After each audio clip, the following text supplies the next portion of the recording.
Okay, welcome to SSG Podcast Part 1. Alright guys, introduce yourselves. Wade, do you want to go first or? Hey everybody, it's me, Wade Duell, admin of SSG, here to give you another podcast. We'll be talking about a lot of topics. Okay, Dragon Scorpion, you're up. Yeah, it's the master of disaster, the fire-breathing, sting in the tail, movie girl and gamer, Dragon Scorpion coming at you live. Hey, what's up guys? This is your boy Zodiac, the king of Zodiac King Gaming, coming at you live. Okay, now the first topics that we want to bring up is the Xbox One 1 terabyte system, Rise of the Tomb Raider.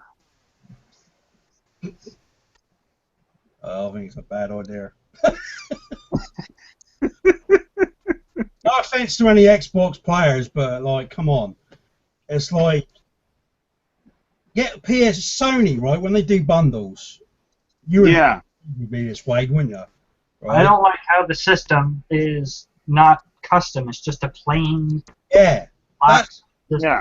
That's what I said to. That's what I just said. I said to Zodiac right now. You know what I mean?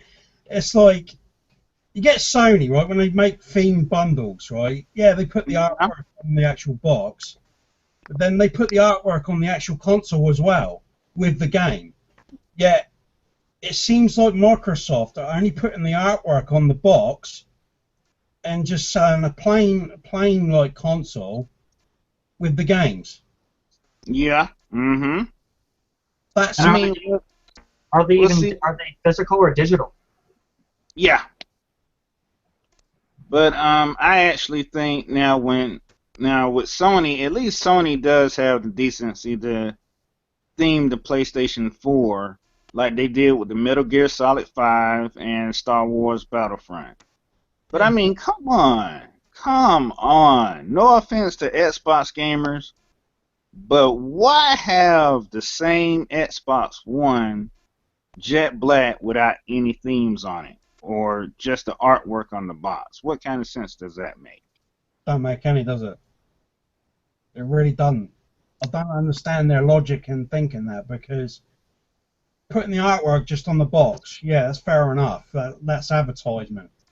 But then not putting that artwork on the actual console. It's kind of like a stupid idea. Yeah, you might as well go and buy an ordinary Xbox and get two of the games with it. Mm-hmm. Yeah, that's true. What's your thoughts on that, Wade? I think it's pretty lame. Just a plain, ordinary Xbox with more than do you know if they're physical or digital that come with this bundle? They're physical. Physical. Yeah. At least that's a little better, because normally they put a digital download code in these bundles, but it's so boring and lame. Just a plain system with the games. Then you might as well just make the the box artwork be just plain. Xbox Yeah. One comes with these 2 games. Yeah. One of them. Well, actually, If very I'm not mistaken, they did say that GameStop is not going to be selling any more bundles with digital vouchers to them, if I'm not mistaken. I wouldn't know about that. Yeah, I believe that is the case as well. I heard that as well. Our GameStop is EB Games in Canada, but yeah, they're saying the same thing. No more digital bundles. Yeah. Mm-hmm. Fair enough. I like that idea, to be honest, even though it does help GameStop/EB Games more if there's physical copies, because that's their But it business. actually helps both companies much more because, with the physical games, at least people will have the chance to actually play the game instead of, having a voucher where you have to go on, PSN or Xbox Live to actually download the game into the system. Yeah, you can, Not everybody has internet access or or Xbox Live Gold. Not everybody has that. And sometimes, maybe your internet might be down, which happens here. More about the Time here or there. It's not an always stable connection, even though we pay unlimited. So physical copies.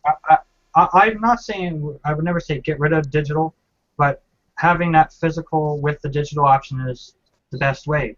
And I personally like having a physical copy as opposed to digital because I can hold it, I can see it, and if the servers were ever to go down, or let's say I deleted a game that was installed in the hard drive, if I have that disc, even if I have no internet access, I can still reinstall that game and I can still play it. But when you have all digital, if you don't got that internet access or that server isn't up and running or they decide to stop support for the game, you're fucked. Oh, yeah. Yep, that's true. I mean, I'm a physical copy gamer myself, man. I mean, I like to, feel and touch the game in my hand instead of having, a voucher, man. I mean, seriously, I love, physical games. I mean, seriously, I'm just, a diehard physical kind of gamer myself anyway. I'm just like you. It's not only that, with digital games, you can't resell it. True. You cannot trade them in. It's like, thing with physical games, when you get them physical, you won't get as much as what you paid for it, but at least if you want to trade it in, you could trade it in for cash or get something else. But with digital, you can't. Yeah. Mm-hmm. Like look at the Xbox One launch or the reveal. Look at the massive hate they got from that, and then you look at when it came time for E3 and Sony made that 22-second commercial about how to trade in or how to share used games, and it shows this is how you trade games on PS4, and then there's the Sony guy, and then he hands it to him, and he's like, thanks. And that, I watched the counter for that video go up and up and up, and the likes and the views, it was insane. And people can say, oh, all digital is the way to go. No, it's not. Clearly, by that video, proves you wrong. That had me in stitches. I knew exactly. I knew when they did that, I was on the floor rolling around laughing my ass off because that was funny as hell. I knew what they were doing. They were taking a piss, but that was funny. Oh, man. Well, yeah, I did see it myself, man, and to be honest, that was pretty funny, though. That was blatant trolling. That video was brilliant marketing. And look at how great Sony is doing with the PlayStation 4 right now. Mostly because Xbox... Sony is beasting right now, man. Sony is beasting right now. They are pure beasting. I mean, pure dominance. What do you think? Now, with all of these Xbox One bundles that Microsoft is revealing, okay, we already know about Rise of the Tomb Raider bundle. What do you think? Now we got like some more bundles. Ain't no telling what they're going to be like for Tuesday, Wednesday, Thursday, and Friday. Ain't no telling what I'm what hoping kind of. They reveal a Fallout 4 bundle. That would sell pretty big. Yeah, Yeah. Especially if they made it some sort of an artwork design on the system, which, judging by the Rise of the Tomb Raider one, we won't be getting that. Yeah. But if they did, it's gonna sell well. I can guarantee that. Like, look at the Loot Crate. Have you heard of Loot Crate?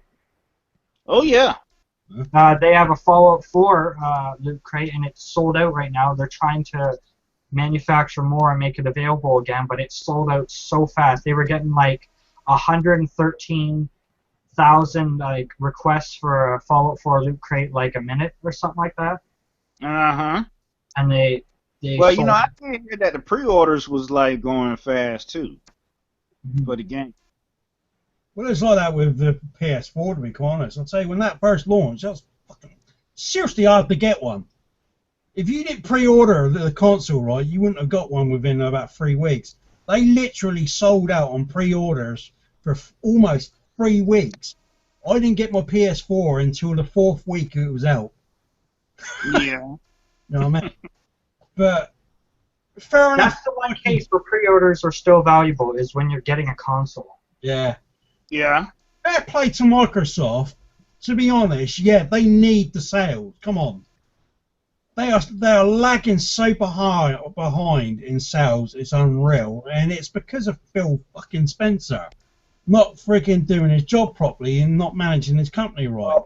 I say, I kind of disagree. I think Phil Spencer's doing it right. About Phil Spencer is that, now, why is he so concerned what Sony is doing, but he's not concentrated on what the Xbox brand is doing?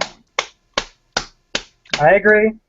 100%. He's spending too much time praising the competition and not enough focusing on his own brand. I can understand halfway why he's doing that. He doesn't want to feed into the console war and fanboyism.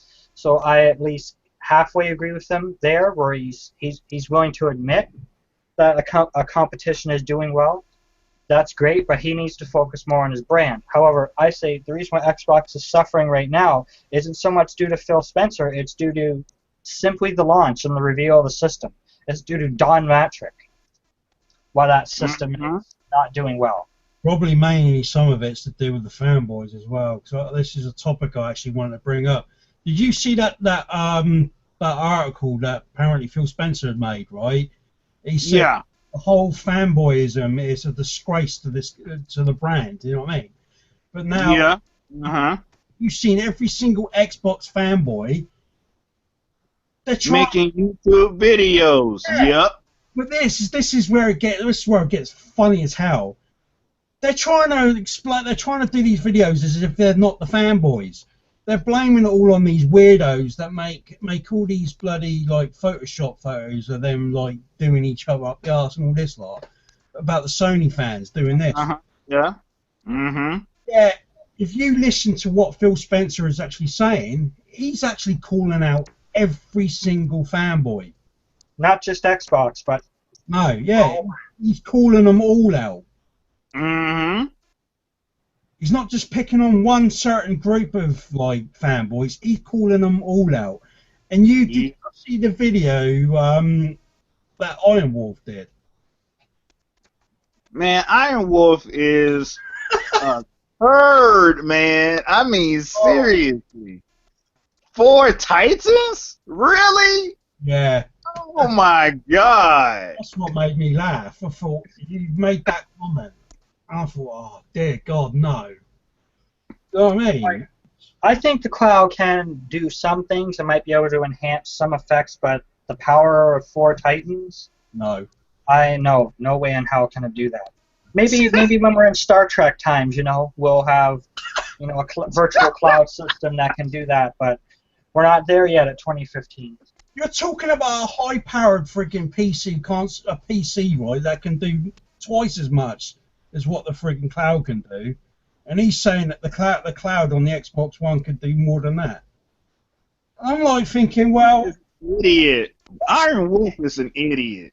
What's the specs on the freaking Xbox One? Well, it's basically almost identical to the PS4. The PS4's got some more power. Yeah. Not debatable, but The cloud, actually, I've actually looked up. Is the cloud is not actually running on the Xbox One. The cloud is only enhancing. It's only taking over what the Xbox One can't handle.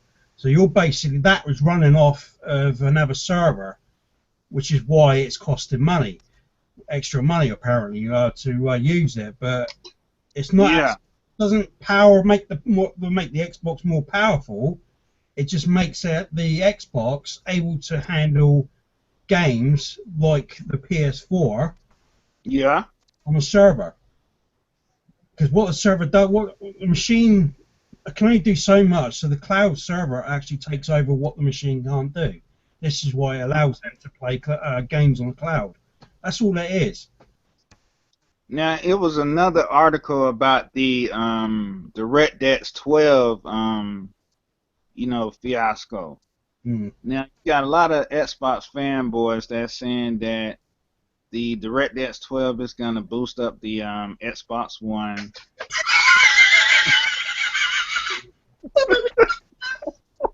Please, that made me fucking laugh. Come on. Those fanboys are pretty crazy, man. I've seen videos of these Xbox fanboys that are going into GameStop and they're like harassing customers at the checkout and in the line, questioning them about their purchases. Yeah, I heard about that. But I saw that video too, man. I mean, I'm like, why are these guys harassing these customers inside of GameStop on their purchases, what they purchased? If they choose to buy a certain console, if they choose to buy a PlayStation 4, that's their preferred console. Yeah. I mean, why in the world would these Xbox fanboys, do some crazy stuff like this, make videos out of it, and post it to YouTube? I mean, come on. All right. DirectX 12, right? Yeah. It makes the system run a bit better. So it's a little bit more smoother, so it doesn't lag. That's all it does. It's not going to improve the graphics, because for that to happen, you'd have to you'd have to rebuild the freaking Xbox One, for fuck's sake. Well, now, all right. So now, my boy Justin Gifford had told me that Fable Legends was actually built off of DirectX 12. No. Or I think he really meant to say that the game itself is kind of like programmed off of DirectX 12. All that means that the game will run more smoothly. Yeah. I think that's what he meant. It won't improve the graphics. It'll just make it run a lot more smoother, because sometimes with games, I don't know, Wade, if you've ever played a game and it lags slightly. Yeah. I mean, Mm-hmm. So Fable Legends. What do you guys think about that game? Well, I think I played 1 and 2. I've never actually played the latest one, but I played 1 and 2. They're not bad. Well, all right. I'm not gonna lie, but I actually played the demo in GameStop. Yeah. And it was all right. It was okay, but it lagged just a little bit.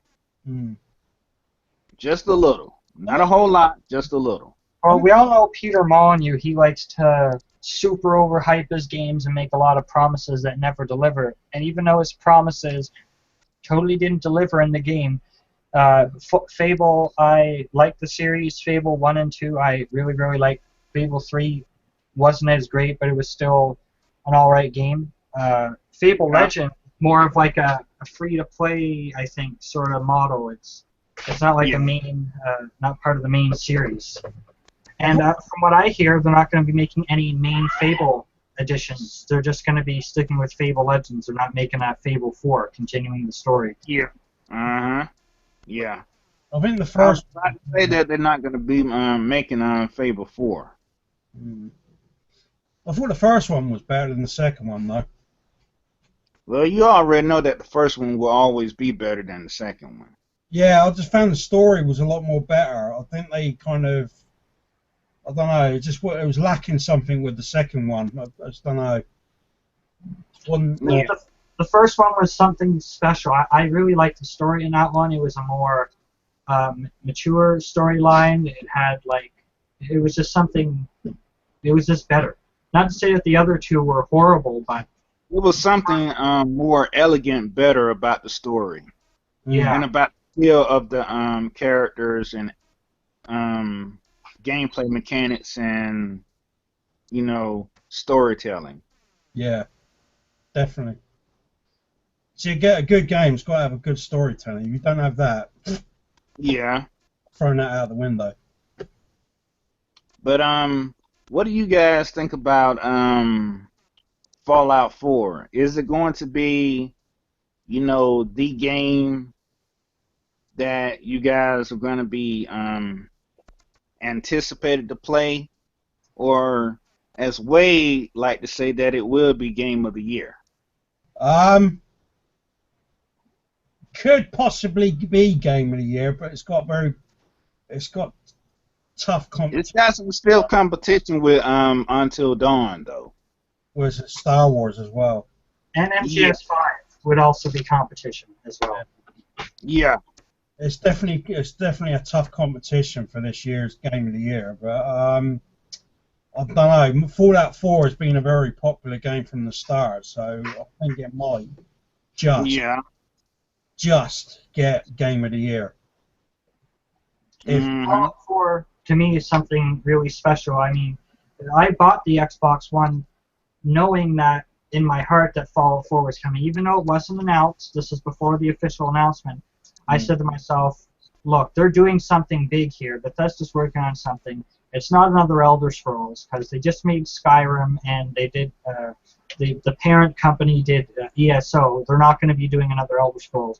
So my guess is they're doing Fallout 4. I need a new console. I only had a 360 and a Wii U at the time, and we all know that Fallout 4 would definitely not work on the Wii U, so it was time to upgrade. And I managed to get a tax return. I got some money, and I got the Xbox One. And Fallout 4 is also special because just look at it though. When I watched that trailer, I got goosebumps on my arms, and I said, something about this tells me we're going to get something really great. It's going to be packed full of content. It's been confirmed that it's going to have over 400 hours worth of content that you can enjoy at launch. And for the first time ever, it has full console mod support, something I dreamed about, and I wish I had for Skyrim. For the 360 console mod support, that would have been amazing. But now we're finally getting it. Now console owners will not be screwed. Like now, if you have a PC, a gaming PC, get Fallout 4. You're going to be unrestricted resolution-wise. It'll be excellent. But console owners will still be able to enjoy those great mods. And then Bethesda has their official DLC expansions, which are excellent. I love the Fallout 3 expansions. Those are a lot of fun. And even Obsidian did some good expansions for Fallout New Vegas, so this is going to be excellent as well.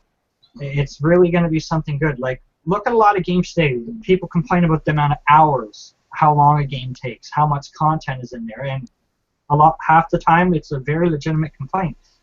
But this time you won't be able to complain about that. I think that most people don't even realize that making video games is not easy. A lot of stuff goes into making video games. Sometimes it takes years, months, days. I mean, to be honest, these video games that these developers are making is time consuming.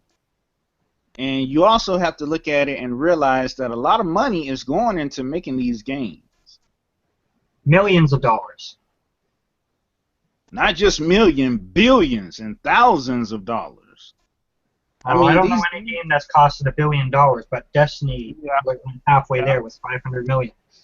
But Fallout 4 in particular has had about 5 years of development time. Well, that's also why it's so highly anticipated. Unlike a Call of Duty, which gets released every year, or Assassin's Creed, which is now receiving multiple releases a year, it doesn't have that franchise fatigue. People want it now. They crave it. They have this anticipation for it because they're not forced with a Fallout title every year. It's taken 5 years to develop. I'm a diehard fan of Assassin's Creed. You guys already know I love Resident Evil, even though that I did a video on Resident Evil Umbrella Corps. As you remember that video, Wade. Yeah. And you had told me that Resident Evil has lost its roots, and I totally agree with you. It has. Seriously, turning that game into a shooter. Yeah. Glorified bloody COD game, for fuck's sake. I mean, well, to be honest, after looking at the videos of it, it kind of does. Sorry to COD. It kind of does resemble Call of Duty. Yeah. And that's why Call of Duty gets the hate. I made a video about why people hate Call of Duty, and it's because every game, it seems like every game, regardless of its genre, like Resident Evil is supposed to be a survival horror. You got Mass Effect, which is supposed to be like the story-based game, and so on and so on. And regardless of the genre, it's becoming like a generic COD clone. And that's why people hate Call of Duty so much. This isn't just the game itself; it's the effect that the game is having everywhere. Well, to be fair, Mass Effect came out before COD. Yeah.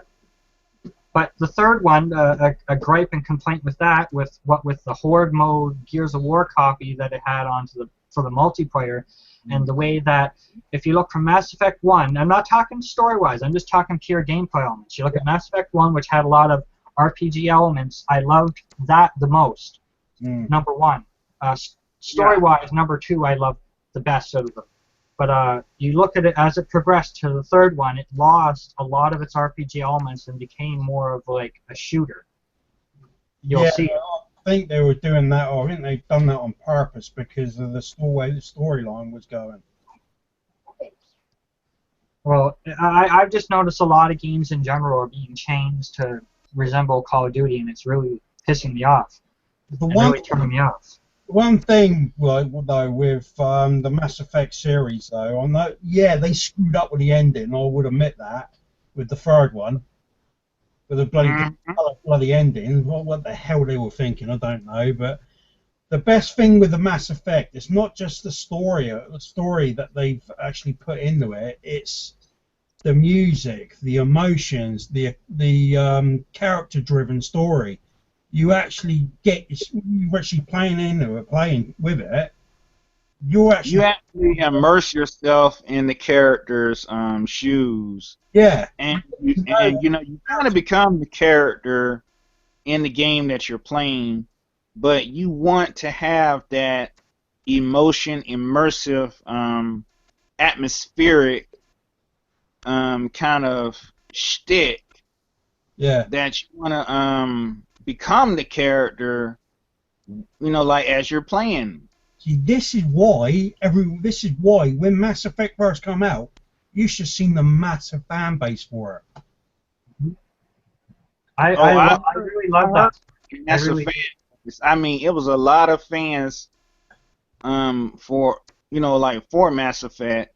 I mean, the fan base for Mass Effect is dynamically huge. It's because you're playing, well, you can either be a ruthless son of a bitch in it, you know what I mean, because it's a choice game as well, which was put into Paragon and Renegade.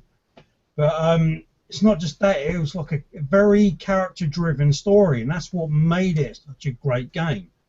Because you're not just playing, you're playing the main character Shepard, and also they put a female Shepard as well, for obviously to entice the women players, you know what I mean? But it's the other characters like Rex, Solus, you know what I mean? You got friggin' Liara.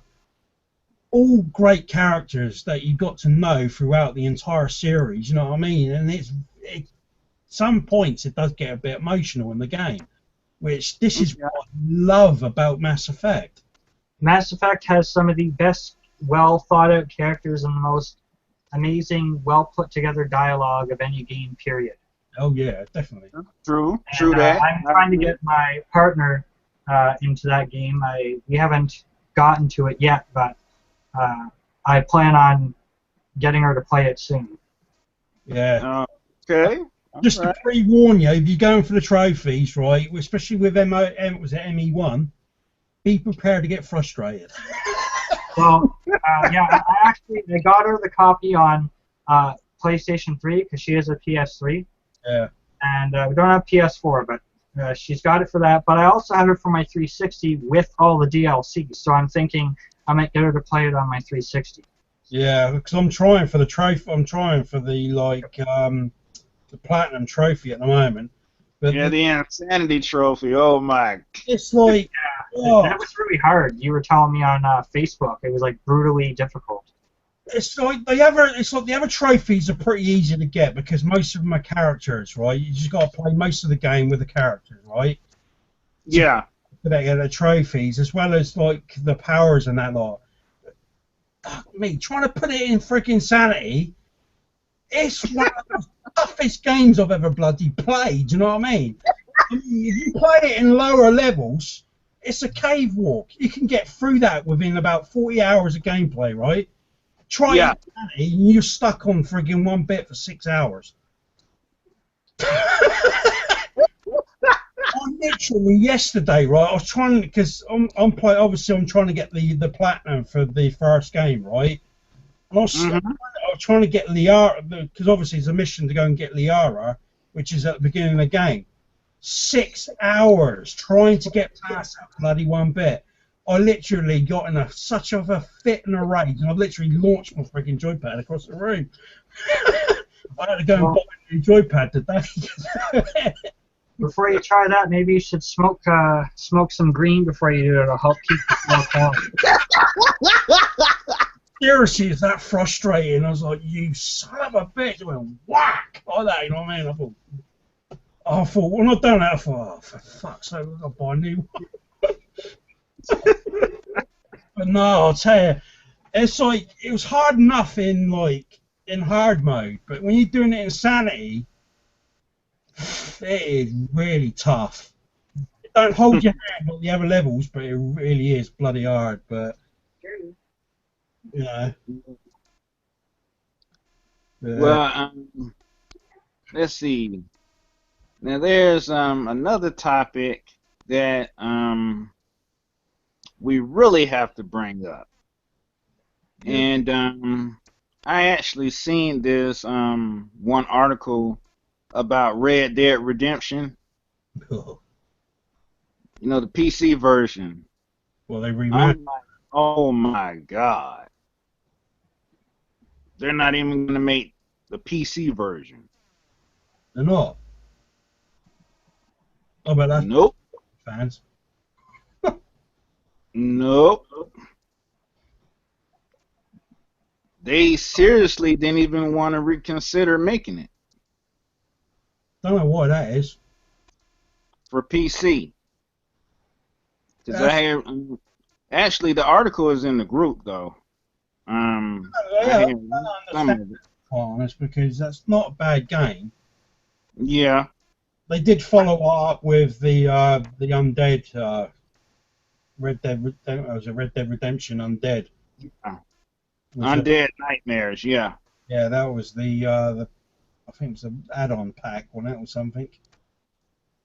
Well, actually, yeah, it was kind of like a add-on pack, but you can also buy it as a physical copy. My only gripe with that game is the ending. That was the only thing I mean, man, that was the only thing that really ticked me off about that game was really the ending. Yeah, it just didn't have no ending at all, and you're just like, well, that's it, the game's over, and yet it doesn't have an ending. You're still carrying on, but there's nothing else to do. Why have an ending like that in a game if you're not going to end it? Yeah. Well, hopefully they make a sequel. Yeah. Well, it will. It will. Red Dead was a really great game. You can kind of say it's Grand Theft Auto in the Wild Wild West. But it was an excellent game. I have it downloaded for my Xbox 360. I'm meaning to play through it again sometime. One of the reasons I'm never going to sell my 360 is because I got so many games downloaded because they were on sale, like really cheap. Yeah. So it's a excellent title. I recommend it to anybody who hasn't played it. If you like Grand Theft Auto and you haven't played Red Dead Redemption, you need to go out there and pick it up somehow because you're going to have a blast playing this. Yeah. Oh yeah, and I also wanted to bring this up. Now, Dragon Scorpion. Yeah. You remember that picture of Iron Wolf that I had showed you on Facebook? Yeah, I read that. What the Oh my God, man! Right, wait, I don't know whether you saw this, right? He's basically saying, I think, what was that game he was saying? Quantum Break. Yeah, he was saying Quantum Break, right, was better graphically than Uncharted 4. Now, Oh, yeah, I heard about that comment. That's just a dumbass comment right there. and I'm thinking, totally that what? You know what I mean? I'm like thinking, wow, how can you say something like a comment like that when Uncharted 4 is not even fucking out until next year? You know what I mean? I think Iron Wolf is really stupid for saying that.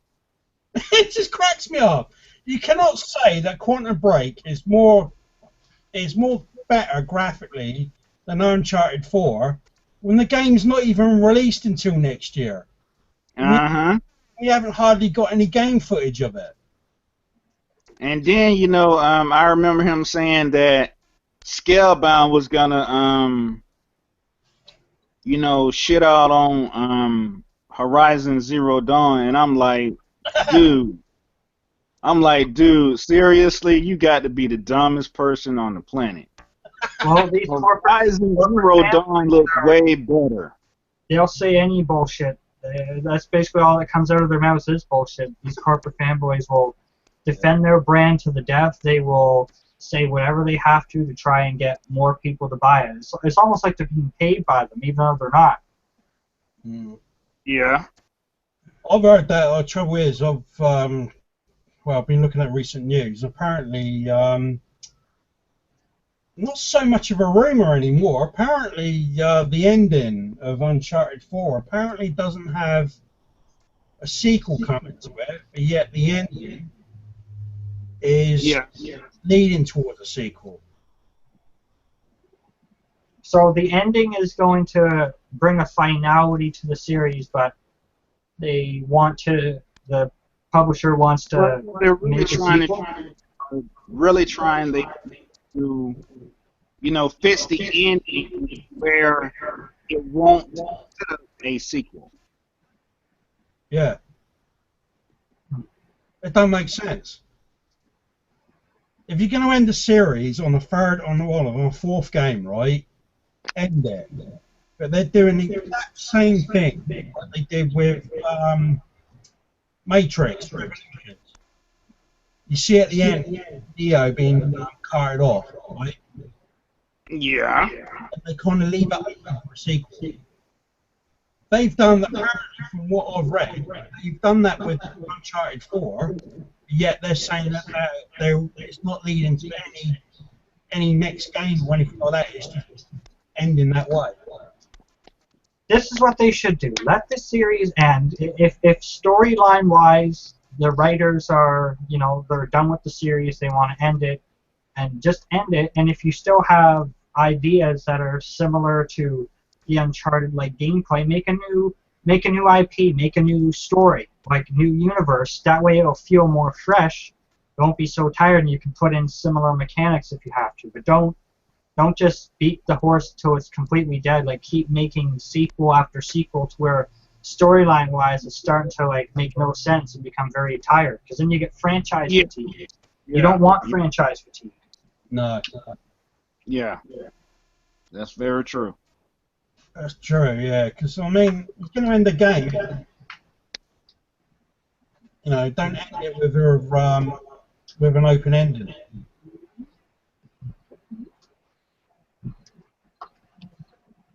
Well, I really agree with you on that. Well, sounds going funny, mate. Totally agree with you. Yeah, I mean, it's ridiculous. If the game probably looks going to look great, you know what I mean? Probably, but that ending's going to be their downfall. I think they're going to end the last game on a very bad note. Yeah. I mean, probably.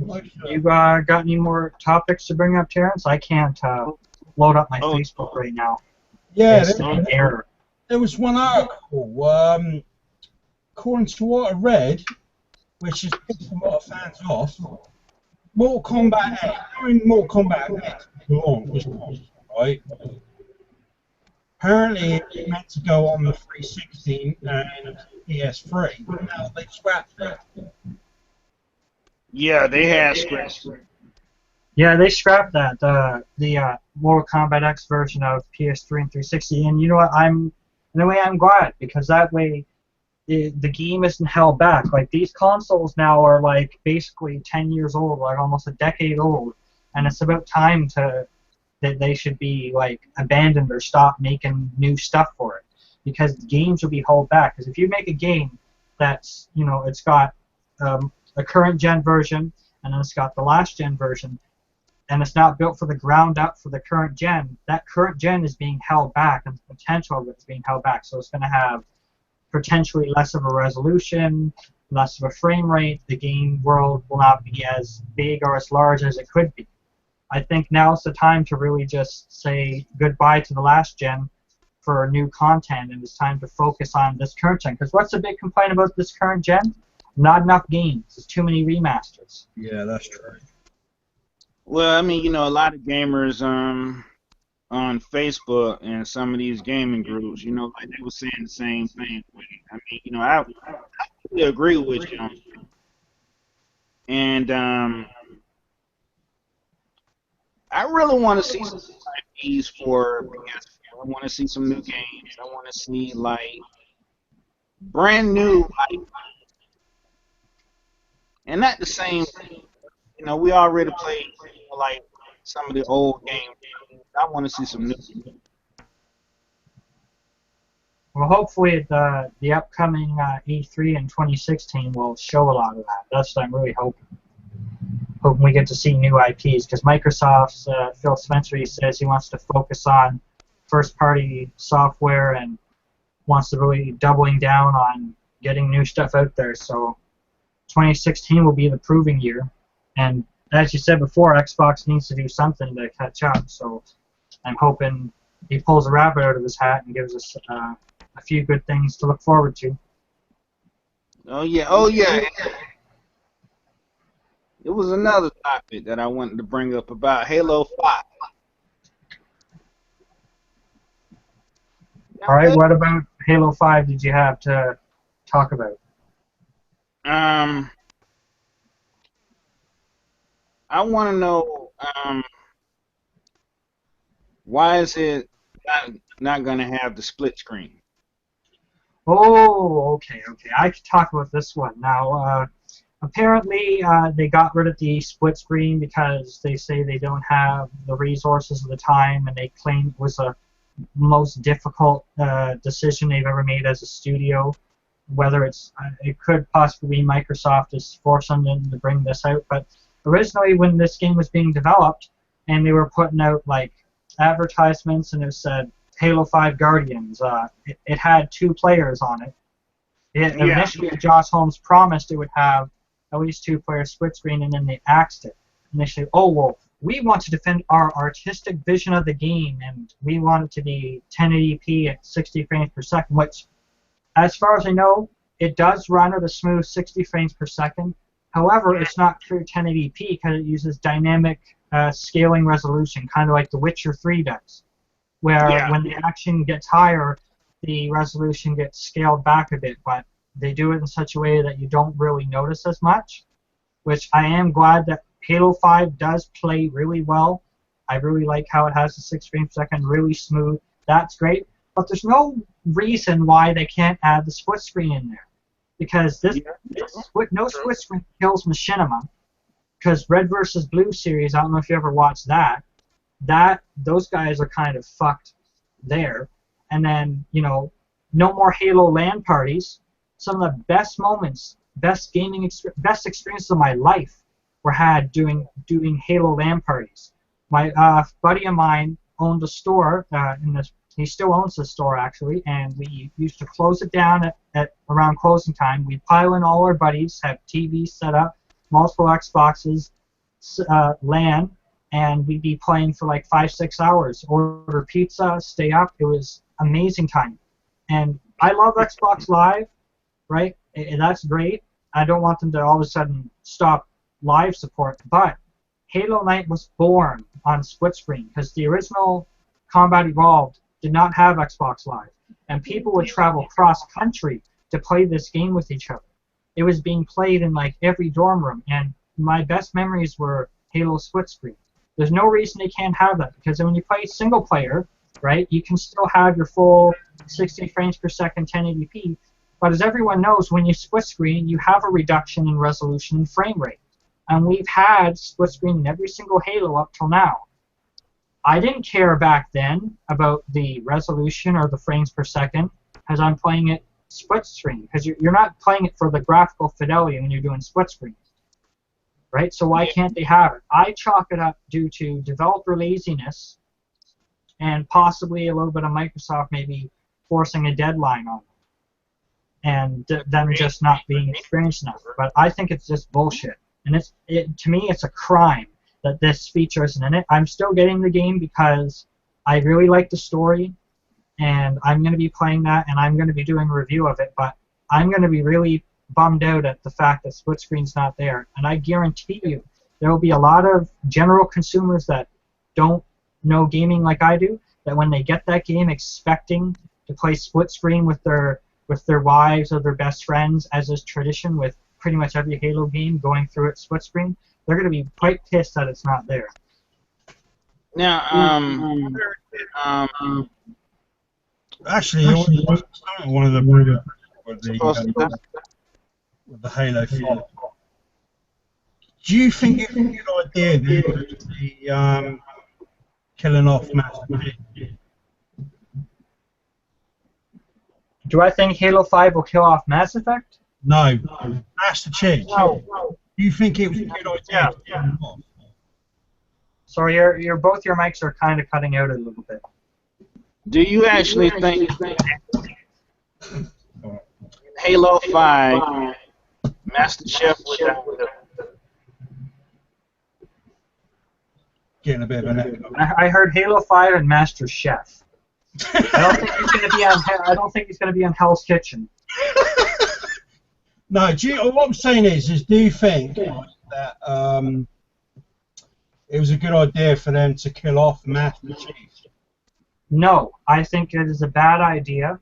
I don't think he's going to die in Halo 5. I heard that he might die in Halo 6, but I think it's bad because Master Chief is Halo. If you kill him, there will be a lot of upset fans. I think it's a bad idea to kill him off. And if they do, because eventually he does have to die. He is a human. He won't live forever.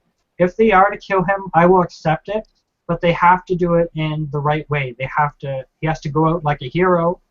He has to go out killing like a shit ton of enemies and saving a bunch of lives and make his death meaningful.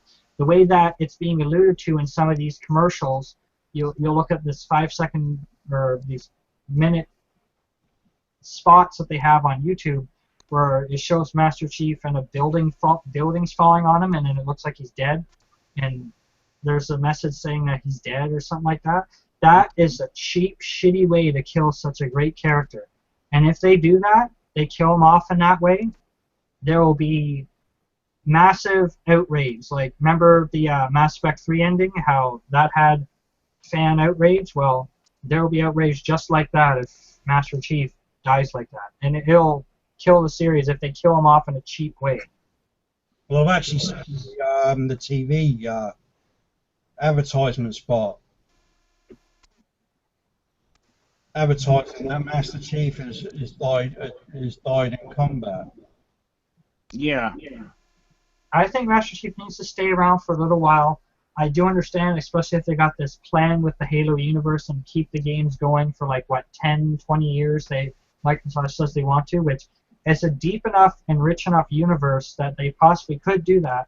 So Yeah. obviously Master Chief might have to die or like retire, or he's finished fighting and he goes off into the sunset, I don't know, with Cortana or whatever the fuck, I don't know. But eventually they're going to have to retire him or kill him off in some way. But they need to do it in the right way, because if they don't, then people will be pissed off. Well, from what I saw with the earlier trailers, there was 2 trailers. There was one where Master Chief is basically under a lot of rubble, under a statue, and you see, I think it was one of the Guardians talking to him about that motto he comes out with, and he kind of shoots him. But then there's no, that's Spartan Locke. That's one of the Spartan 4s.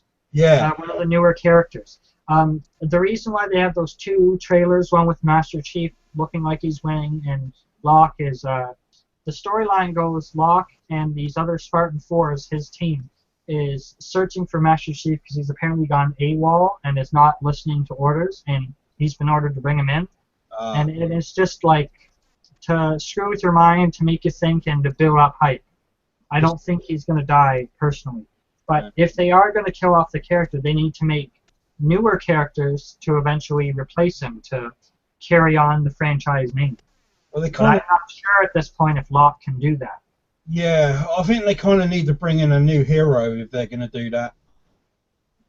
Kind of like what they're doing with Mass Effect, because obviously with Mass Effect 3, Shepard obviously dies in Mass Effect 3, so they're bringing in a new antagonist for Mass Effect 4. I think that's why they should do it with if they're going to kill off Master Chief, they need to bring in another hero for the obviously the 6, I believe it is. Yeah, for Halo 6. It needs to be a good hero too. It can't be just some lame character, because if they do that, then the series or this, people will lose interest. It needs to be somebody compelling, somebody who can not necessarily fill in his shoes or be Master Chief, but be someone as good as him, or or somebody that idolizes his legacy. Yeah. Well, so far I really like Halo 5, like the campaign-wise and story-wise. I like where they're going with it. You got Blue Team. I don't know if you've ever read the Halo books. They're really, really good. I recommend them. Fall of Reach, Flood, and First Strike.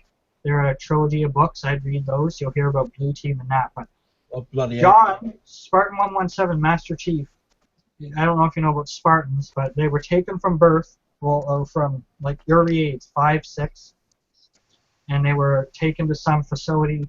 They were raised to be soldiers and trained like from a very early age, and then they were genetically altered and cybernetically augmented, and on top of that they're given this armor and stuff. He had other people with him in the boot camp. A lot of the Spartans died, Spartan 2s. In Halo 1 you thought he was the only one alive, but there were a few Spartan 2s still alive. And Fred, Kelly, and Linda are 3 of his original boot camp team children that they got raised together as warriors, and they're back together as a team. You're getting to see Blue Team for the first time, those characters on screen, and get to play as them, which is amazing.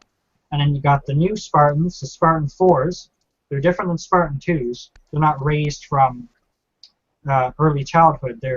Some of them were adults when they came into the augmentation and that. Like Buck from ODST, he's one of the Team Osiris, that's Spartan Locke's team. He's the captain of that. And you're going to shift back and forth between these 2 teams, kind of like how Halo 2 had Master Chief and then the Arbiter. It's going to follow something like that, where you're going to have the shifting focus between the 2.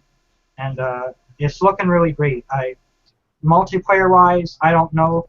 I am looking forward to Warzone. It's certainly looking better than Halo 4. That's all I'm going to say. I'm pissed off at split screen, but overall, Halo 5 is looking to be much better than Halo 4.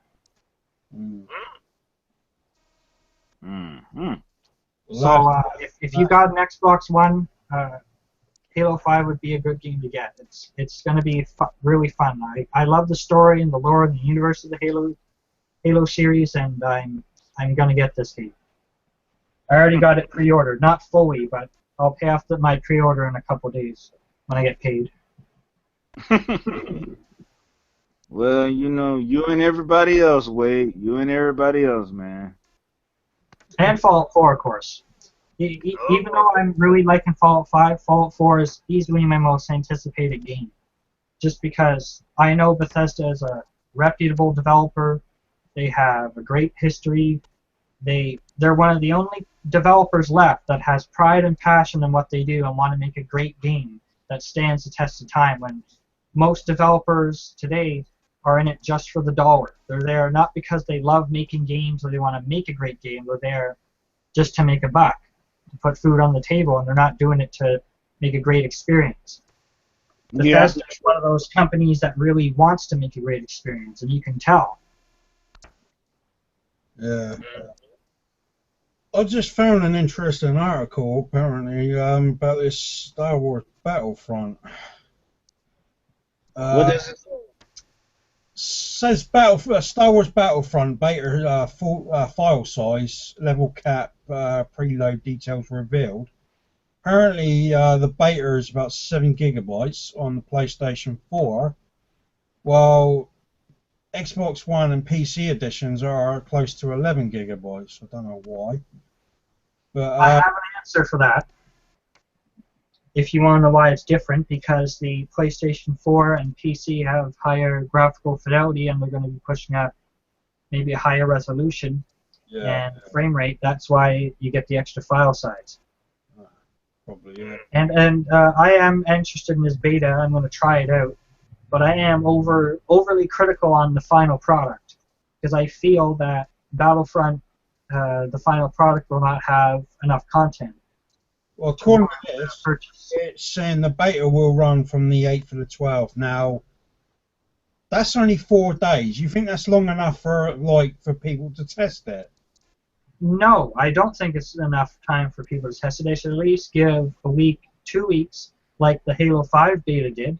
At least do that, and that'll give you enough time to do it. But then again, do you really think they're going to change all too much? Because it's coming out November.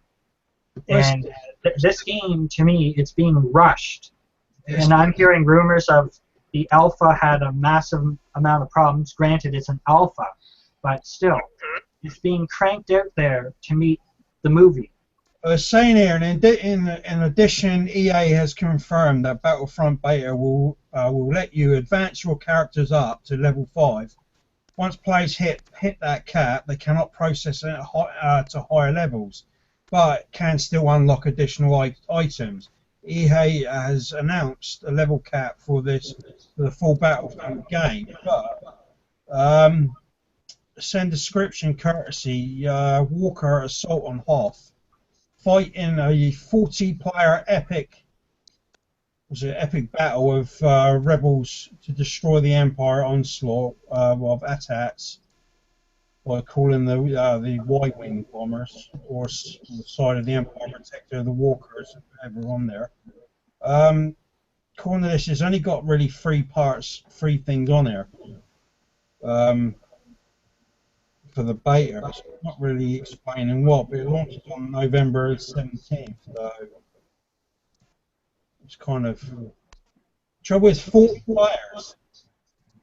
Do they mean like, I don't know, 20 per team? Is it 20 per team? I think they could do more, to be honest, because if you look at the original Xbox and what Star Wars Battlefront 2 was able to do on that system, and that was 2 generations ago, I think they should do more. But that could be a whole other podcast talking about Star Wars Battlefront and the history and what this one is. But I'm still going to get the beta because I'm curious. I want to try it out. The game looks, Graphically looks great. I want to see what the gameplay is like. It don't Although I hurt. do have one gripe on the graphics. I've seen screenshots, and maybe it's a minor one, but the health is represented by little Legend of Zelda style hearts. No. Oh my God. Yeah, Oh my God. That's embarrassing right there. Legend of Zelda style hearts. Yeah, like these little cute little hearts, and that's your health. Like before it was a health bar, now it's like little hearts, and as you get shot, the hearts go down. they could have done that with the Rebel. If it Yeah. was, depending on what side you're on, like the Empire or the Rebels, they could have done it in the symbols. Yeah, They or could- something like that. But not these cute little hearts. It doesn't. And this is where you're seeing Disney's influence, and they're forcing this game out there to meet the deadline of the movie because they want to have it to coincide with the movie, which is a mistake. They should delay this game. They should keep the beta, keep it going, but delay the game Yeah. until after the movie. Give this game the time so you can add more content and make it more worthwhile. You'll make more sales. I get excited when I hear about delays because normally games are forced out there. A rushed product is going to set a bad example for everyone. The first impression matters. And when you have a rushed product that's buggy and has problems, people are going to leave your game and not come back. Look at Halo Master Chief Collection. That had a horrible launch. Even now, it still has some problems. It's in a working condition, but because of those early problems, the population is really low now. And I'm running into the same people online all the time. Well, this is what the beta test. That's messed up right there, Wade. That's messed up. This is what beta testing is for. 4 days, not long enough. I know, yeah, in October, the game comes out in November 17th, but at least give it a week worth of time, you know what I I mean? don't think it's a true beta, as in they're going to change things. I think it's just more of a stress test of the servers to test out, to give an estimate of how many people will come online, how many extra servers they need to buy. Trouble make with it's a very short time for when it's launched. Because if I remember, they did that with Battlefield 4. Now, beta testing was fine, but as soon as that game came out, there was nothing but problems with that. Mm-hmm. You know what I mean? And I think they really do need to properly test it because if it comes out, lag. I know some people complain about lagging, but then it's not the bloody. Sometimes yes, it's a server, but it also depends on your own server as well. Because if you've got a very poor internet service, you ain't gonna get nowhere on that game. Because the game's gonna glitch in like hell. You know what I mean? You're gonna be like stuttering on the screen. But I know people complain about that. But how many complaints are like their own servers playing up? So how many of you guys, will you guys be trying out the beta? I'm going to try the beta because I'm curious to see what it's like. Because Well, one thing I will say about, I'm going to say something positive about Battlefront, is that it actually has split screen. When Halo 5 drops, what is arguably one of the most iconic and essential, features to its game. A game that would have failed had it not had split screen. Split screen helped make Halo into the juggernaut it was. Because if it didn't have that multiplayer, experience, right, then it never would have been as big.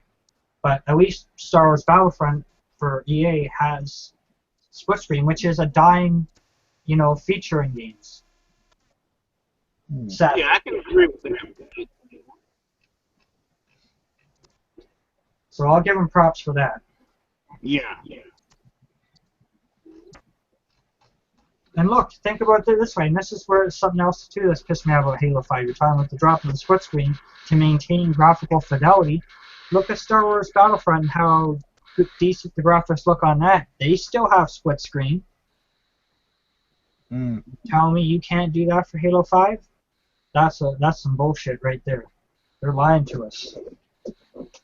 I think that should have been that's a fundamental part of the game. It's always been in there, so I don't know why they haven't put it in there. Really, but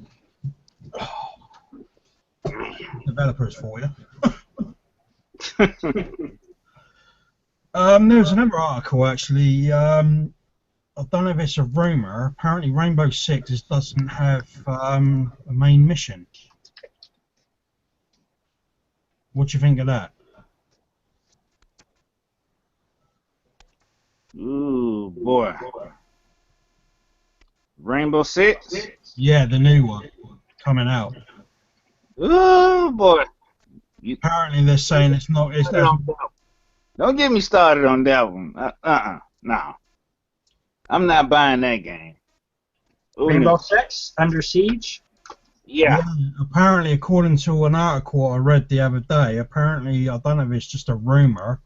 Apparently, it doesn't have a single-player game mode in it. Apparently, it's just an online game. Oh my! Really? They're doing this crap? Yeah, I don't know whether it's just a rumor, but They did it with Call of Duty. Now they're doing it with Rainbow Six. no, that wasn't actually called. Yeah, it was with. They're not actually doing. Apparently, from that one, they didn't actually. Black Ops 3. Yeah. Uh-huh. They're not doing it for the Xbox 360 and PS3 versions of the game because apparently, according to them, it says too time-consuming to make two sets of storyline missions for both consoles. They said it's a lot easier for them just to make the older generation consoles online playing, but keep the storyline to the Xbox One and the PS4 version. Yeah. Which It's is laziness and greed and not wanting to put the time and effort into it. Well, it's like what you said earlier on. You know what I mean? When you got to put the game on an older console, the graphics have got to be fresh. This is why we get really piss poor games at the moment. And it's very rare that we get decent graphics, full potential of the console games out because they're being stretched. So, you know. They should just not have even made the last versions. They should just stop making multiple versions for old hardware. It's time to abandon those platforms. Not completely kill the online service, but at least for new games going forward, stop making PS3 and 360 games because we're not going to have a real reason to buy our current gen systems. No. I think they should slowly start knocking off making games for the old generations. Well, see, now I think they're supposed to be, shifting over, to PS4 and Xbox One in 2016. Because I remember one time going to GameStop, and I was asking one of the retailers there, are they going to be shipping over to PS4 and Xbox One, which means that they're going to be making PS4 games and Xbox One games only. And I think one of the customers had said, yeah, they are supposed to be doing that because he actually read an article that actually stated that. So I don't know the name of the website though, but I think it was either Gaming Boat or Game Rant. Yeah. I think they need to stop making the old generation games and start concentrating on the new consoles because it's just pointless. It's just wasting money as well. And everyone's when did the PS4 and the Xbox One come out? About a year and a half ago. Everyone should by now have an Xbox One or a PS4 by now. and they should shift the games from the old generation onto the new ones. They should cut off making games for the old generation and start concentrating more on there, because they're starting to think about virtual reality gaming, right? And yet they haven't even finished the bloody old generation off yet. And look at Xbox's sales, which is almost in line with the Wii U. The Wii U, which is like Nintendo's worst selling console, and probably will end up selling less than the GameCube. It's almost up there with the Xbox One in terms of sales. Xbox has maybe 3 million more or something like that. Yeah. But if they want to make more sales, Microsoft needs to say, hey, no 360 version, just make an Xbox One version and do the best. I don't know, they need to stop making it, and then you will see the newer systems sell more units, because when all these games are saying Xbox One only, then people will be more enticed to get a new console. But if it has multiple versions, and finances are an issue, and people may say, oh, well, like the average consumer, well, I got a 360 or a PS3, I'm just going to get it for that. Yeah. Totally true. Very true. Very true. I agree with that. There's actually a thing I wanted to bring up.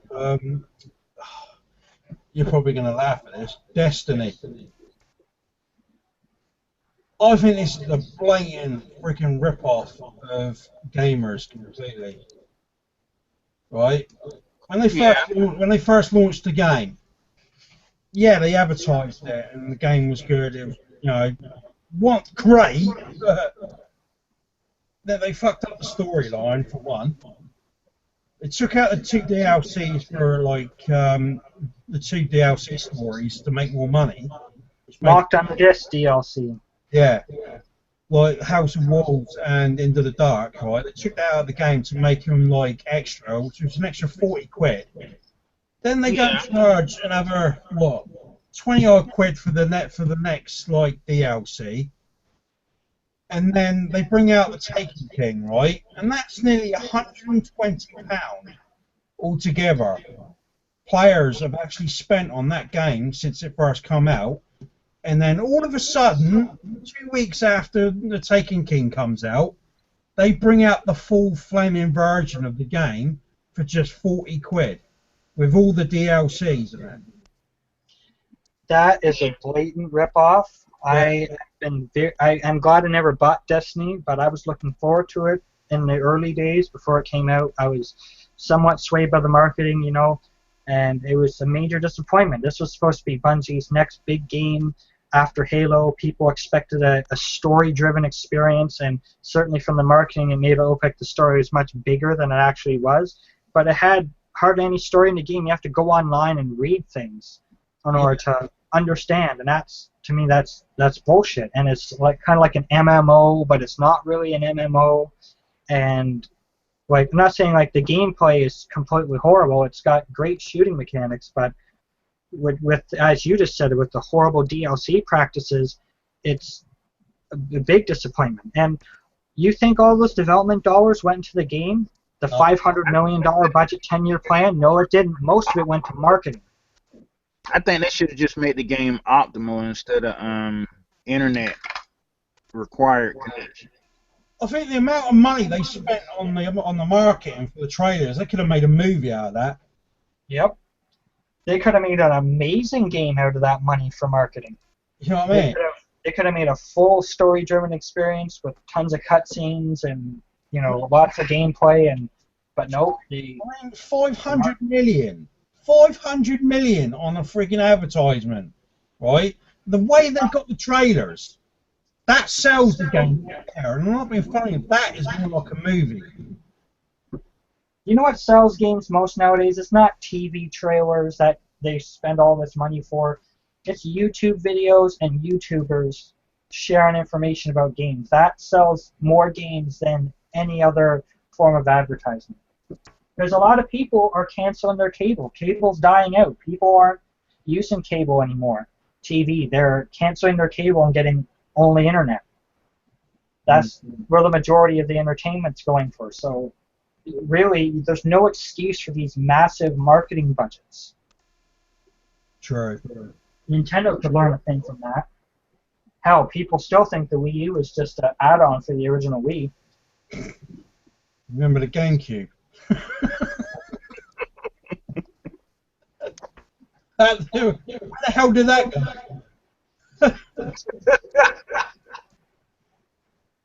I mean, some of these, this Bungie should have known better. Again, it could also be the evil publisher of Activision. Yeah.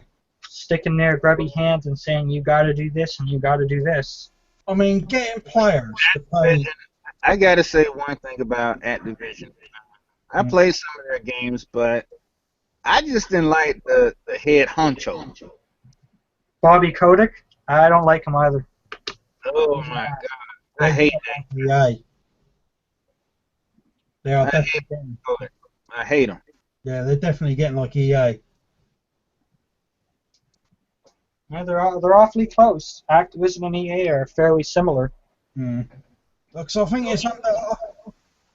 Why, right, after I know eventually they would have brought out the whole thing anyway, but like, why get someone to pay like 120 quid for a game, right?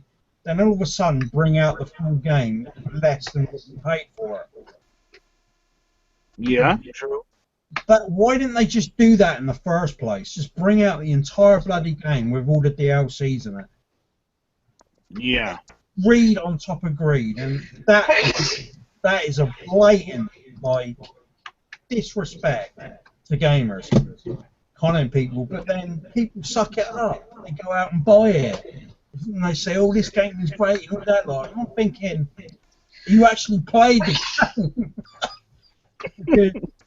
Also, the success of the mobile market too is helping damage our beloved AAA games on console and PC. It's allowing these horrible microtransactions, those practices, to infect our games on consoles and PCs. It's the thing, though. It's like when I first played it, right? You're thinking you wake up out of the middle of nowhere, no explanation of who you are or anything. And when you actually go to I think it's the maker or whatever his name is, the boss guy, and he said, kind of asking what's going on, and then he turns around and said, "Oh well, I could tell you, but then I couldn't." And I'm thinking, well, seriously, you're not going to tell us what's going on? And it's just the whole story from there. It's just a complete and utter balls up, and it's just got no background story or nothing to explain what the Traveller is, other than it's come from some freaking distant star, and some darkness is trying to overtake it. That's it. Yeah, to me, I never felt a reason to play this game because, like, why would you want to keep playing this game? I feel no connection to the world. I don't want to save the world.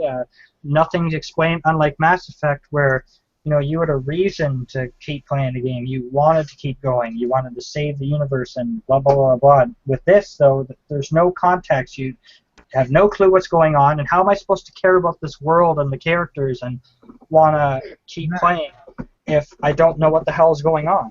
See, that what you just said right there, right, is exactly what they said in advertising the game. They said they wanted to get players immersed into a world where they feel like they want to come back and play it again. Yeah, where is that? See any of that in the game, you know what I mean? Because it was just a constant grind, doing the same thing over and over and over again. And I think, oh, for God, this game is so boring. not to mention that you had to like to do the actual main the main boss battles. You couldn't just like get an automatic team together. You had to go in there with a team that know what they're doing, because if you went in there without, you just got no chance of getting anywhere, because those boss battles are bloody hard. But this is the most annoying thing about that game. Well, I mean, now with boss battles, you got to make those boss battles hard. You have to make them much more epic Yeah, that's why he went in with a 6-player team. Yeah. Yeah. But it's the drop, the loot that you get. You don't get no random routes. You get as much bloody, you put much effort in there, and you get absolutely nothing. Doing it. That's the most frustrating thing about that game. Someone else, because I watched a video, someone got a higher score and they went on a complete rage fit because the two guys that they were with got 2 legendary items and all he got was 12 shards. They were going off on one on the camera, you know what I mean? But yeah. It was like that. The game's kind of like Diablo 3 mixed with Halo and something else, and mixing all these elements to me doesn't really work or make sense. And it's boring when Destiny, you're going to a level, you use your ghost or whatever thing to hack into something or open a door, and you just sit there and kill waves and waves of enemies, and then to move on to the next point and rinse and repeat, and it just becomes so boring. I can't. Very generic. Can't get into it. It is a very generic game. I'm wondering whether Bungie was trying to do this to get their own back against the developers that were with them with Halo, because apparently Bungie left them, didn't they, for some dispute over Xbox or something. I don't know what it was about, but apparently Bungie was not treated so well with them. And that's why they left. But I swear this game is like they tried to get a game like Halo. I think Destiny was really rushed in a way. Yeah, way too rushed. There's so many, even with Angry Joe. Angry Joe in his video on his review for this game, absolutely spot on. He said if you like the grind and if you like the multiplayer, this game is great. Anything else in that game, it was total balls up. That's exactly what I agree with it, you know what I mean? Because it was. The story completely, you don't get no character development in that. Yeah. At least Diablo 3 has more of a story to it. Yeah. And more of a reason to keep going, but this, it doesn't have that for me. Like, maybe if it had the story, at least if it had that story to it, even with all the grinding, I would probably like it more, but without the story, it really, really hurts it for me as well. So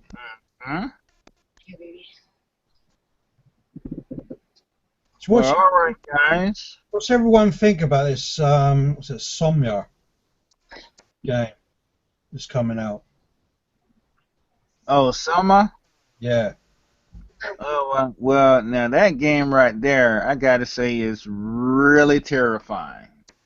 And it looks like that it's gonna be a very interesting game to play. What?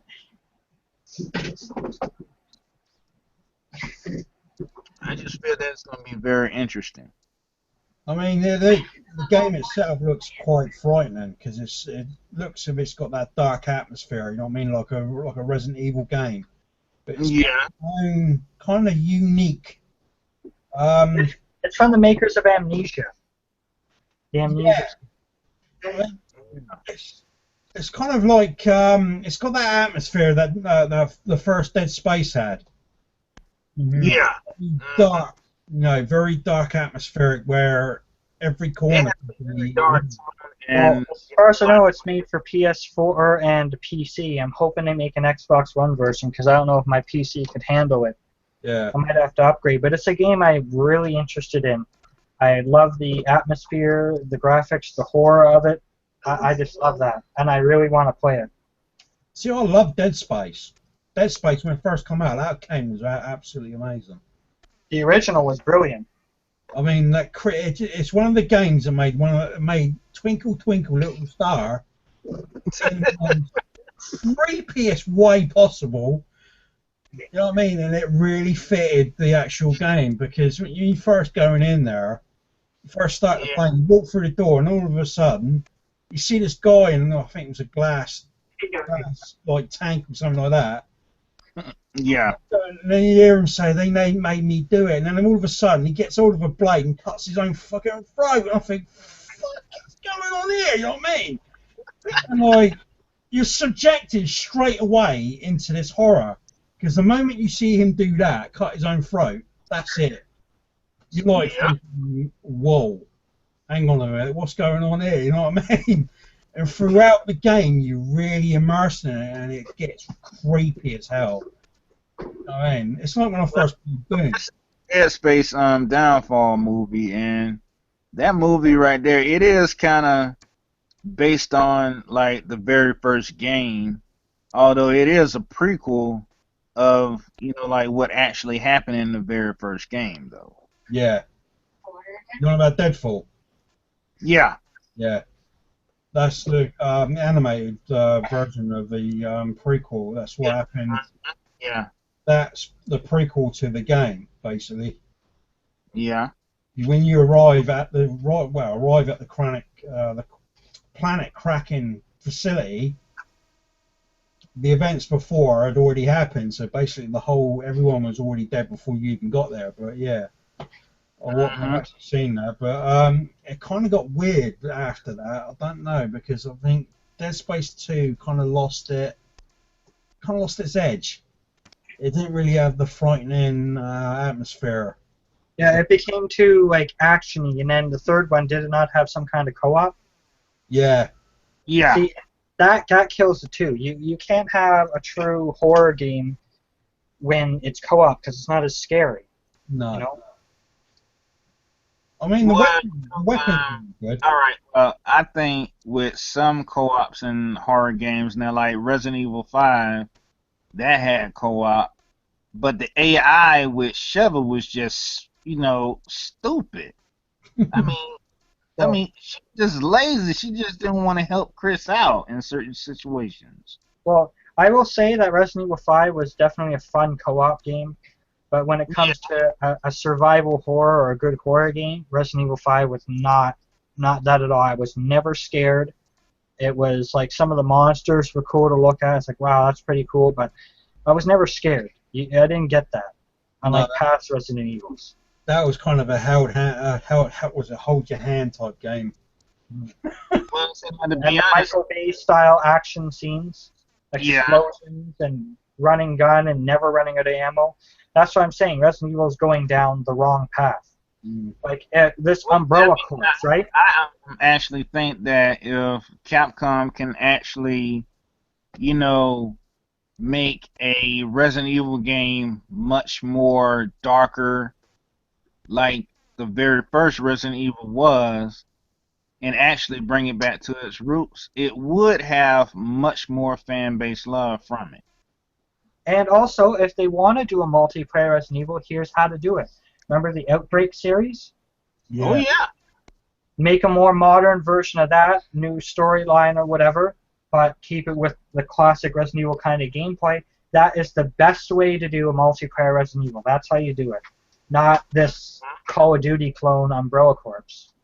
Well, there was a lot of copy games from the Resident Evil 1 games, though. Resident Evil Umbrella Corps will become a corpse soon after launch. Yeah, I said before, that is a generic COD game. I'm sorry, but I'm sorry to all the COD fans out there, but no. You do not turn a freaking Resident Evil game into a freaking COD game. It's not meant to be a freaking COD game. It's meant to be a survival fucking horror game. I wish freaking they would, seriously take that game back to its roots. Because they're not doing what they should be doing with it. And this is why every time they make a game, it fails. Well, see, I think one reason why Resident Evil fails so much, it fails in certain areas because they add like kind of generic features what they had in the original games, and they're not really thinking outside of the box with brand new features and having like different types of new characters. Seriously, they got to have new characters in every Resident Evil game, though. Totally. Also, it doesn't help the fact that Shinji Mikami is gone, the original creator. Yeah. Yeah. Well, so now I think they need to bring Senju back because now the Evil Within, Senju Mikami actually did a brilliant job on that game. That was a mindfuck game, and that was good. I mean, that game was. I mean, that now I haven't even played it, but I looked at some of the YouTube videos on that game, and that game is just brilliantly done. Mm. My Brilliantly. partner doesn't like horror games too much, but that's one I might look into getting for the Xbox One. There's a rumor I actually want to discuss about. It's Rocksteady's new next project. Now, I'm assuming that most of you played Arkham Knight. I haven't played Arkham Knight, but I played Arkham Asylum and Arkham City. Yeah. Arkham Knight. Arkham Knight, there is a lot of Easter eggs pointing towards Metropolis in that game because you got Queen Industries, you got LexCorp, you got the there's a a message in the Wayne Tower on the phone from Bruce Wayne. Not from not Bruce Wayne, bloody Clark. Yeah. Now I'm starting. Yeah. I don't know if the rumors are true, but just a rumor at the moment. But I think Rocksteady is going to make the next project to do with Metropolis, and I think it's going to be a Superman game. So you think we might actually get a good Superman game this time? Yeah, I think because I think they're leading up to a good Superman like trilogy. Because like they've done the Batman one, haven't they? I agree with that right there because I played Batman Arkham Knight so many times, and to be honest, now one of the enemies in the game he had mentioned Superman, Yeah, and like he was like saying the only thing that we're missing is that freak from Metropolis that hopefully he don't fly up in here. yeah, That's not Superman. yeah. So It makes me think that Rocksteady are actually going to do their next project is going to actually be a trilogy with a Superman game, like the Batman. Superman deserves a good game. Yeah, There's been a lot of crappy Superman games. yeah. Like Superman 64 being the worst. I think Rocksteady has got the gaming technology to actually make one. Because look at the way they've done this Batman game. This Batman game. Batman Arkham Knight is just beautiful. Yeah, the game is absolutely stunning from start to finish. You know what I mean? Especially with the third one they just done. It's the last one with Batman. You know what I mean? But if they're going to do a Superman one like this, damn, that game is going to sell like rock cakes. Well, see now, seeing how that they got Batman versus Superman: Dawn of Justice, something tells me that they might probably turn that into a video game. Well, something that I'd really like to see is in these supposed upcoming Superman games is Superman versus Doomsday. Yeah. And have that as like a big final boss. Because that was in the comics, that was an amazing battle. If Superman died fighting Doomsday. Yeah. That would be amazing. Like, to finish out that trilogy, have Superman versus Doomsday. There's something I actually want to discuss with that, actually, with Batman versus Superman film. Now, there's a lot of rumors spreading around because apparently Zod's body has been seen on the trailer. Now, the biggest rumor going around is that obviously with LexCorp, which I'm not happy with who's playing him, but we'll see. But they're saying that some sort of experiment goes wrong, which activates Zod's body, which might create Doomsday, because you don't see it off shot, but you see Wonder Woman fighting something, but you don't. The thing is off camera. Now, it's something powerful because it knocks her flying backwards. So what is it? See, a lot of people are saying that it could be Bizarro, but I'm starting to lean towards it being Doomsday. Yeah. That would be a great film to see as well, Superman versus Doomsday. But speaking of Superman versus Batman, I don't see Batman winning. I don't see how the super powerful character who can shoot lasers from his eyes, moves faster than a speeding bullet, jump over buildings in a single bound, Yeah. Batman could have a chance in fucking hell. Superman can punch easily through his armor, go right through his chest, and blast him away. Yeah, there's a reason for that. Well, There is a reason for that. Batman had to go through in Batman Arkham Knight. I mean, that was pure hell that what Batman had to go through. But the thing is, that fight, most of the thing, the fight scene, obviously in the film, is to do with the comic books. But there's a lot of elements in there that are different elements to different comic books and two animated series. So it's not just based on the fight scene, because according to the prologue of it, it's saying that obviously the events of what happened in Metropolis with Zod created a rift, which obviously Bruce Wayne was there on the day, but Bruce Wayne apparently is going through I would say post-traumatic stress disorder, because he's lost so many people in his life. Obviously he's lost Robin, and the Joker is antagonizing him. So he's got that conflict in his mind, which is why we're seeing a much more violent, more angrier Batman, which Ben Affleck is playing, right? It's kind of difficult to explain, because it's I don't think Batman's the good guy in this, because it's the way Alfred was saying. It's something about someone with power makes people what do you call? I'm trying to think of it. Vulnerable. Yeah. And when they're in that state, they tend to do things out of character, you know what I mean? They kind of lose themselves. And obviously, over the years, Batman's kind of obviously become more darker in himself. And obviously losing his family, losing his partner, and everyone else. I mean, he even killed the Joker in Batman Arkham City. Yeah. He broke his code. But and this Batman that they're portraying in this film is a lot more darker. You can see it.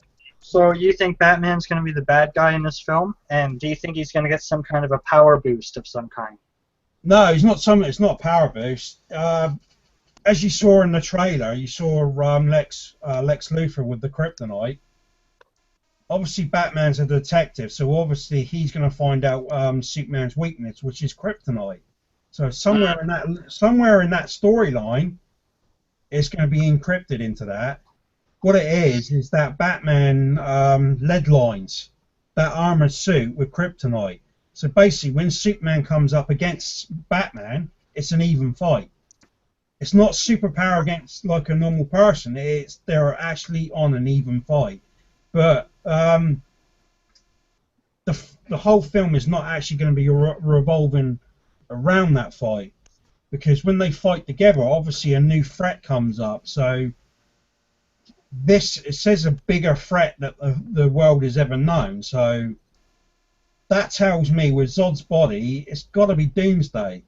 If they can bring that in, because they're bringing in Wonder Woman, apparently they're bringing in Cyborg as well. There's a rumor that Aquaman, I think Aquaman might be a cameo. Yeah. Aquaman might be a cameo in this one.